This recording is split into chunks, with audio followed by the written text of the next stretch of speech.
une vidéo un tout petit peu spéciale. J'ai décidé de participer au club de lecture créé par Manon de la chaîne Opaline et Cyrielle de la chaîne Tête de Litote, si je me trompe pas, mais je crois que c'est ça.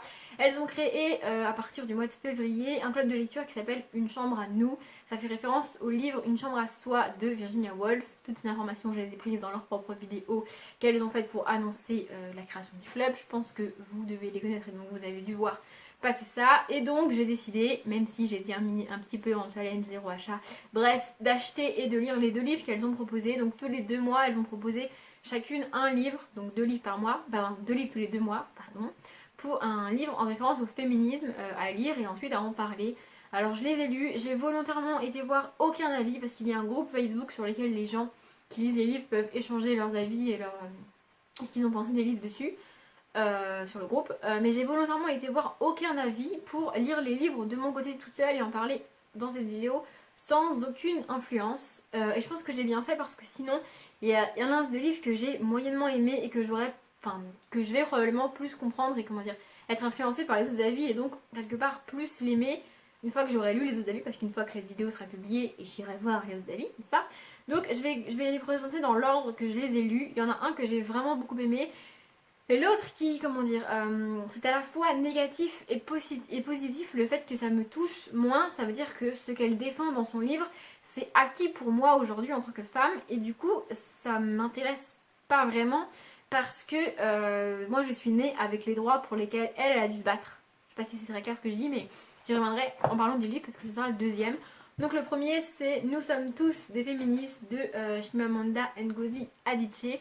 Donc cet auteur là on entend beaucoup parler récemment. C'est un livre qui n'est pas du tout sorti récemment, mais je me rappelle plus du titre. J'essaierai de mettre quelque part le titre ou la photo si jamais j'y arrive. Donc c'est une auteure qui non seulement défend les droits des femmes, mais aussi défend les droits des noirs et des personnes de couleur et des injustices qui ont lieu à la fois aux femmes et par rapport au racisme, parce qu'une femme noire est doublement peinée, j'ai envie de dire, parce qu'elle est noire et qu'elle est une femme. Donc dans ce livre, au début c'est la première partie, c'est c'est mis à l'écrit ce qu'elle a dit lors d'une conférence à laquelle elle a été. En plus elle dit qu'au début elle voulait pas du tout y parler et y participer, enfin elle voulait pas du tout faire partie de ceux qui s'exprimaient pendant cette réunion ou cette conférence, et au final on lui a demandé de le faire. Et du coup elle l'a fait, et c'est ce que je disais au tout début de la vidéo, ce sont des inégalités et des choses qui existent malheureusement encore aujourd'hui et que moi-même je peux voir au quotidien. Alors peut-être pas au quotidien dans ma vie à moi, mais au quotidien dans la vie des autres et dans la vie de ceux qui m'entourent. En plus je fais partie d'une minorité de femmes dans le domaine dans lequel j'étudie, parce que je suis actuellement en master d'informatique, même si c'est plus trop le cas, mais bon, ma vie privée on s'en fout. Donc voilà, j'ai fait une licence de mathématiques et je suis en train de faire un master d'informatique. C'est un domaine fortement masculin et il y a beaucoup plus d'hommes, enfin de mecs qui font cette étude-là que de femmes, ce qui fait que je me retrouve dans mon quotidien en minorité et face à des préjugés au niveau de mon sexe et de ce que je suis en train de faire, parce que c'est très masculin, donc je suis un garçon manqué, tout ça, et du coup c'est vrai que c'est quelque chose qui, non seulement le féminisme c'est quelque chose qui m'intéresse et que j'essaie de défendre dans mon quotidien, mais par la voie que j'ai choisie, je suis un petit peu obligée de le faire parce que, étant une femme, je suis en minorité. Voilà. Et donc dans la deuxième partie, alors la deuxième partie je l'ai un peu moins aimée. La deuxième partie c'est une espèce de nouvelle qui s'appelle Les Mérieuses, dans laquelle on va rencontrer une jeune femme qui se retrouve contrainte d'émigrer aux États-Unis parce que son oncle et sa tante l'ont mariée à un homme. Donc elle n'a pas eu son mot à dire, c'est la partie féministe qui intervient. Donc elle se retrouve mariée à cet homme qu'elle ne connaît pas et qu'elle a rien demandé à personne. Mais en gros elle est mariée à cet homme là et on lui dit bah maintenant tu vas le suivre, tu vas avec lui. Ok, super. Et donc elle débarque aux États-Unis.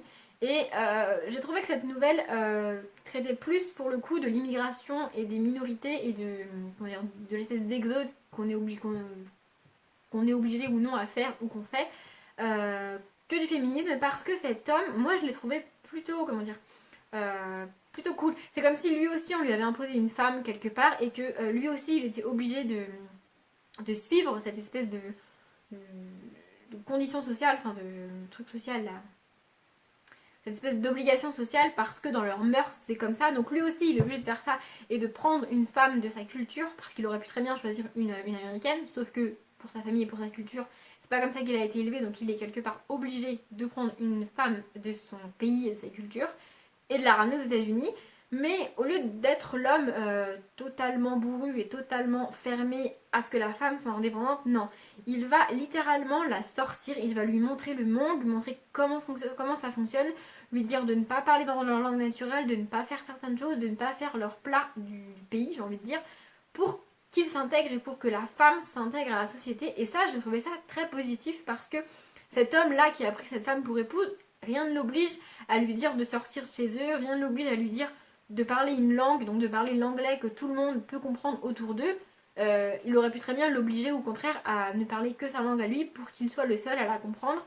Il aurait pu très bien l'enfermer chez eux, mais il ne le fait pas. Du coup, j'ai trouvé ça très positif et ça défend plus encore une fois le racisme et l'immigration que le droit des femmes, même si le postulat de départ c'est un mariage forcé.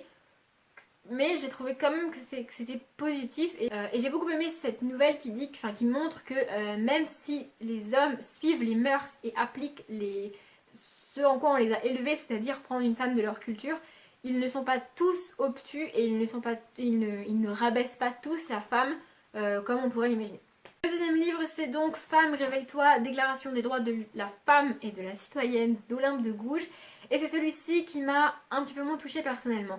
C'est-à-dire que donc Olympe de Gouges, dans ce livre, va s'adresser directement à la reine d'Angleterre, donc ça doit être Elisabeth II, je suppose. Ouais. Et du coup, elle lui envoie, elle lui demande à elle, en tant que reine et personne qui dirige un pays et qui est reconnue par ses citoyens, à la fois par les Anglais et par les Français à l'époque, elle lui demande d'agir et de montrer et de défendre les droits des femmes, car elle, c'est l'une des rares femmes qui a le pouvoir et qui peut le faire. Du coup, elle lui demande et elle lui envoie littéralement les droits de la femme et de la citoyenne, comme on a rédigé les droits de l'homme et du citoyen, mais version des femmes, évidemment. Et c'est là que je disais que c'est à la fois positif et négatif le fait que ça ne me touche pas. C'est positif parce que ça veut dire que ce pourquoi Olympe de Gouges s'est battue, on l'a au moins en partie eu aujourd'hui. On a au moins en partie le droit de travailler, le droit de faire ce qu'on veut. C'est encore pas vraiment respecté le fait que les hommes, par exemple, participent aux tâches ménagères. Mais ça existe, c'est possible, certains hommes le font et certains hommes l'acceptent. Du coup, c'est en partie, c'est pas totalement acquis parce que l'ensemble de la population, sur l'ensemble de la population, certains trouvent encore que c'est rabaissant pour un homme de faire ça. Mais c'est en partie gagné parce que, au contraire, une autre partie de la population, que j'espère assez importante, a compris que c'était pas rabaissant et que c'était juste le quotidien de certaines personnes et donc de certains hommes.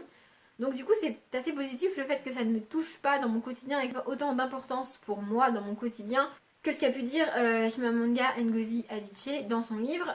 C'est positif du coup, mais c'est aussi négatif parce que ça veut dire que même si je suis une femme et même si j'ai conscience des différences entre les droits des femmes et les droits des hommes aujourd'hui et des inégalités qui existent encore du point de vue du sexe, je prends pour acquis ce que j'ai, alors que je ne devrais pas, puisque des femmes ont dû se battre pour l'avoir. C'est pas quelque chose que j'ai eu de naissance, contrairement aux hommes.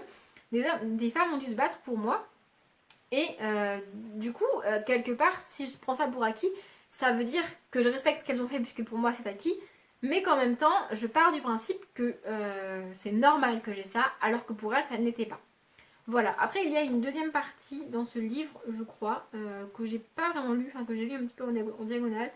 Ce sont des espèces de... Il y a tout un postambule que j'ai pas bien compris, j'avoue, parce que franchement je l'ai lu en diagonale. La manière dont c'est écrit m'a aussi perturbée. Et ensuite on a d'autres petites, petites choses, des espèces de compte rendu de je sais pas trop quoi, qui sont là et qui apportent des choses, mais qui moi m'ont pas vraiment intéressée et m'ont malheureusement laissé un petit peu ouais c'est cool. Alors je sais bien que c'est dommage de dire ça et que je devrais pas faire ça. Je l'ai lu sauf que ça m'a pas spécialement intéressée, mais je sais qu'on doit beaucoup de choses à cette femme. Et ce qui m'a dérangé aussi au début, c'est l'époque qui veut ça, c'est que même si c'est une femme et même si elle se bat pour les droits des femmes, elle est quand même malgré tout, Olympe de Gouges était quand même soumise à un homme et elle a eu besoin d'un homme pour y arriver. Alors je sais que c'est l'époque qui veut ça et je sais que sans un homme au départ on n'aurait pu rien faire parce que c'est eux qui décidaient, c'est eux qui votaient les lois et c'est eux qui prenaient les décisions. Mais encore une fois, parce que pour moi ces droits sont acquis, ça me dérange de voir qu'à l'époque on a dû se soumettre à des hommes pour obtenir l'égalité, qu'on n'a toujours pas. Voilà, ma vidéo est terminée. Sur ce, moi personnellement, je vais aller lire et voir les avis sur le groupe Facebook. Je sais pas si je pourrais poster cette vidéo là-bas, mais je vais essayer. On verra ce que ça donne. Si vous connaissiez pas ce groupe et que ça vous intéresse, je mettrai les liens en barre d'informations vers la vidéo d'Opaline et la vidéo de Tête de Litote dans lequel elle présente le groupe de lecture et dans lequel elle présente les livres qu'elles ont décidé de lire. Et donc voilà, je sais pas si vous avez remarqué, mais je l'ai pas dit en début de vidéo, j'aurais peut-être dû le dire. Je poste cette vidéo le 8 mars, donc journée de la femme, n'est-ce pas? Je pense pas que je serai la seule à avoir eu cette idée là. J'ai pas fait exprès, c'est juste que c'est tombé comme ça dans le moment de poster mes vidéos. Voilà, et je trouvais ça plutôt cool. Même si cette journée, je la trouve par définition sexiste, mais c'est pas trop le sujet. Je vais m'arrêter là parce que je suis capable de blablater sur le féminisme pendant très longtemps et ce serait pourrir la vidéo quelque part. Comme d'habitude, je vous souhaite une bonne journée, une bonne après-midi, un bon appétit ou une bonne nuit et je vous dis à très bientôt.